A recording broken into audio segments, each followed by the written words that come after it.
আল্লাহ বলে, বান্দা, আমার মতো দয়ালু মনিব থেকে কেড়ে তোরে আলাদা করে দিল। মা গাররাকা,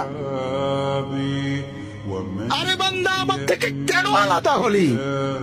আমি কি অপরাধ করেছি?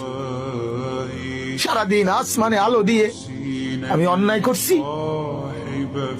আজ আবার রাতের বেলা ঘুমের পরিবেশের জন্য অন্ধকার করে দিয়ে আমি অপরাধ করছি?